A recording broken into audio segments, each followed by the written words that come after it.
ijwi ry'igitabo. Igitabo se kiravuga? Igitabo kiravuga. Kivuga iki ubwo? Kurikira wumve. Ijwi ry'igitabo ni ikiganiro kikugezaho inkuru zo mu bitabo bitandukanye. Kumwe nawe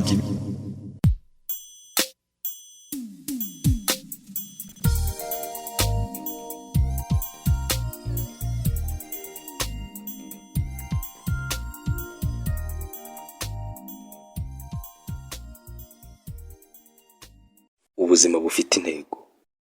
Ubuzima ni icumbi ry'igihe gito.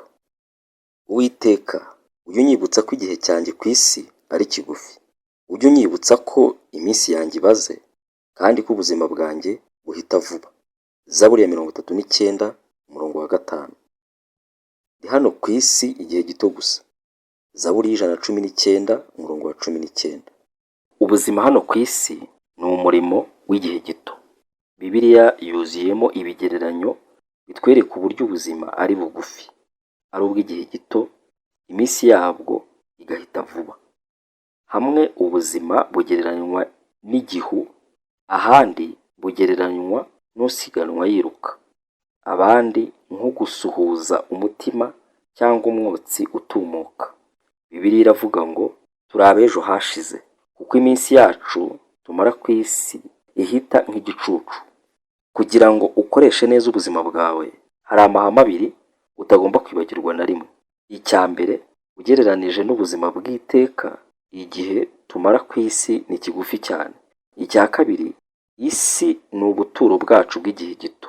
Ubwo utazamara igihe kirekire ku isi, ukayihambireho. Usaba Imana igufashe kubona ubuzima bwawe ku isi nk'uko ibubona. Dawidi yarasenze ati, Uwiteka, umfashe kwibuka ko igihe nzamara hano ku isi ari kigufi. Umfashe kumenya neza ko shigaje igihe gito nkiri ku isi.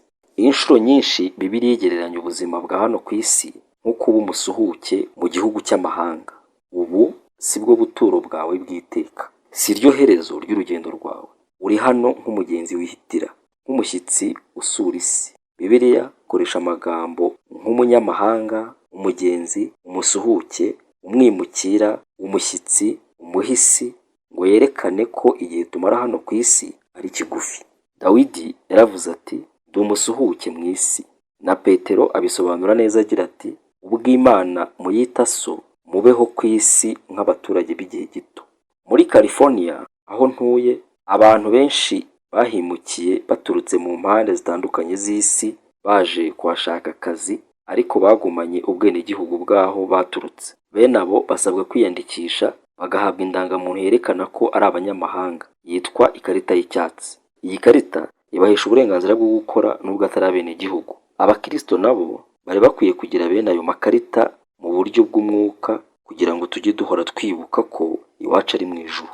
Imana ivuga ko abana bayo bagombye gufata ubuzima bwa hano ku isi uburyo butandukanye n'ubwo abatizera. Ibyo batekereza ni iby'ubu buzima bwa hano ku isi. Twebweho turi abaturage b'ijuru, aho umwami wacu Yesu Kristo atuye. Abizera by'ukuri basobanukiwe neza ko agaciro k'ubuzima karenze kure cyane iminsi mike tumara hano ku isi. Uwo uri we by'ukuri azagaragara mu buzima bw'iteka, kandi igihugu cyawe cy'ukuri kiri mu ijuru. Umunsi wasobanukiwe n'iryo hame, ntuzongera guhangayikishwa no kurya ubuzima ntacyo usize inyuma ukiri hano ku isi. Imana ituburira yeruye ko hariho akaga iyo tubereyeho kurya ubuzima bwa none hano ku isi, tukagendera ku bitekerezo, guhitamo n'imyitwarire y'abadukikije. Iyo tureshywa cyane n'ibishuko by'iyi si, Imana ibyita ubusambanyi bwo mu mwuka.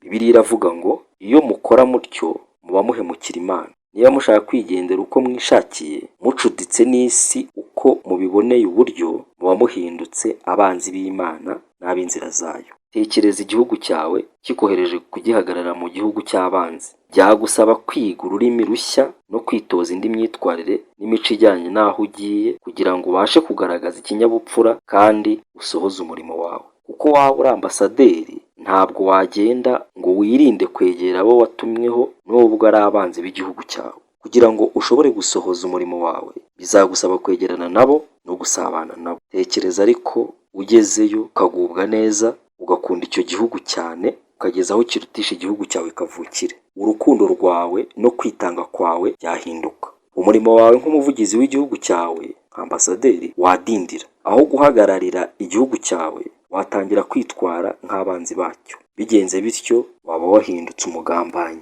Bibiliya iravuga ngo turi intumwa za Kristo mu mahanga. Ikibabaje ni uko benshi bahemukiye umwami wabo n'igihugu cye. Babaye abapfapfa, bafata umwanzuro ko ubwo batuye ku isi aricyo gihugu cyabo. Ariko si byo. Bibiliya ibivuga yeruye igira iti, bakundwa, iyi si siho iwanyu, bityo mwirinde kuyisusurukiramo, mwe kunezeza irari ry'umubiri wanyu mwirengagije ubugingo. Imana ituburira ko tudakwiye kwihambira ku byo tubona ku isi kuko ari iby'igihe gito. Tubwirwa ngo abakoresha iby'iyi si babikoreshe batarenze urugero kandi batabyihambiraho, kuko iyi si n'ibirimo byose bizashira. Ugereranije n'ibindi bihe, ntabwo ubuzima bwigeze bworoha nk'uko bworoheye benshi muri iki gihe mu bihugu bikungahaye. Duhorana ibitumara irungu, ibidusetsa n'abatwitaho. Kubera amatsiko ava mu biturangaza, ukozwa hirya no hino n'ibintu by'inzaduka bikwizwa n'itangazamakuru n'itumanaho bigezweho, amaraha y'uburyo bwinshi byatwegerejwe muri iki gihe, biroroshye kwibagirwa ko kwiruka inyuma y'ibitunezeza atariyo ntego y'ubuzima. Kuzirikana ko ubuzima ari igihe kigeragezwa, kwibuka ko ari ikibitsanyo, kuzirikana ko ari umurimo w'igihe gito, nibyo bizatuma rukuruzi y'ibyo byose itagira imbaraga ku mibereho yacu. Turi hano ngo dutegure imibereho irusha ubwiza iy'ino mu isi. Ibyo tubonesha amaso uyu munsi ni iby'igihe gito, biriho uyu munsi ejo bikaba byagiye. Ariko ibyo tutabona none nibyo by'iteka ryose. Kuba isi atari ubuturo bwacu bw'iteka, nicyo gisobanura impamvu twebwe abakurikira Yesu Kristo duhura n'ibibazo, agahinda ndetse no kwangwa muri iyi si. Ni nacyo gisobanura impamvu amwe mu masezerano y'Imana asa n'adasohora, amasengesho amwe agasa n'adasubizwa, kandi bimwe mu bitubaho bigasa n'akarengane. Nuko tutari twagera ku ndunduro y'inkuru yacu. Kugira ngo idutangire twe kujya kwihambira ku by'isi, Imana yaraturetse ngo tujye duhura n'ibitubangamira n'imibabaro mu buzima. Bityo duhorane kwifuza kutazigera gushira igihe tukiri hano mu isi. Ntabwo dushobora kunezerwa byuzuye hano ku isi, kuko si ko Imana yabiteganije. Isi si bwo buturo bwacu bw'iteka. Twaremewe isi nziza iruta iyi ngiyi turiho.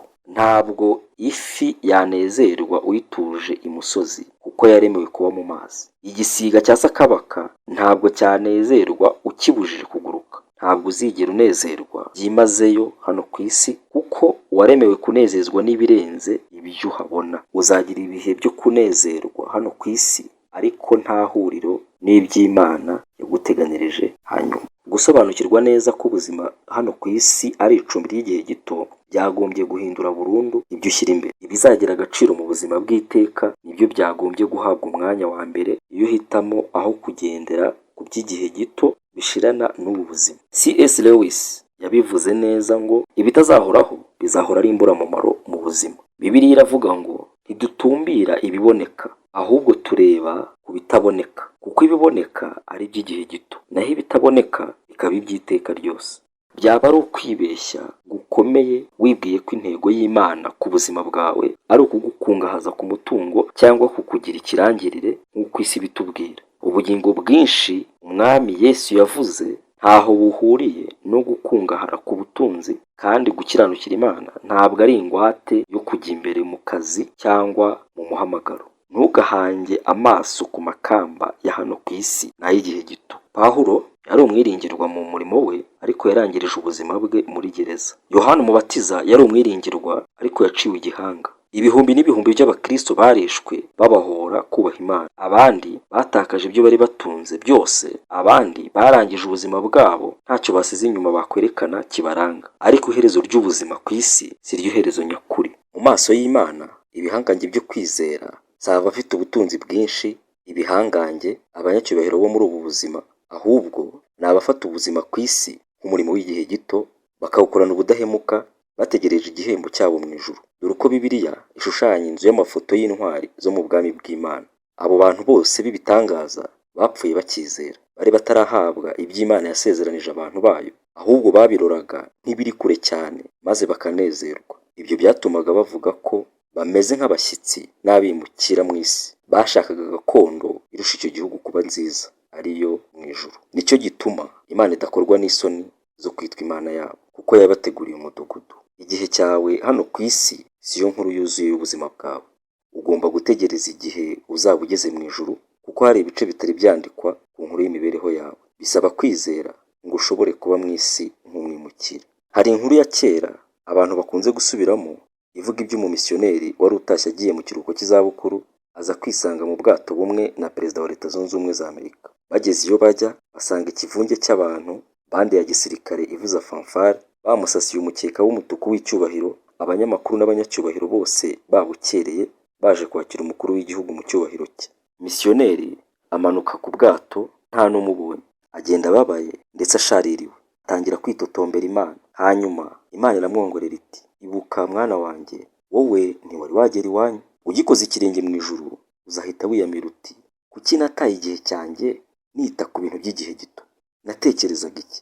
Kuki nataye igihe cyinshi, imbaraga ndetse n'ibitekerezo mpangayikiye ibitazarama? Ubuzima nibugukomerera, niwumva ushidikanya bikurenze, cyangwa ugatangira kwibaza niba kubaho ku bwa Kristo hari icyo bimaze, ujye wibuka ko utari wagera imuhira. Umunsi wapfuye ntabwo bazagutwara bakuvana iwanyu, nibwo uzaba ugiye iwanyu.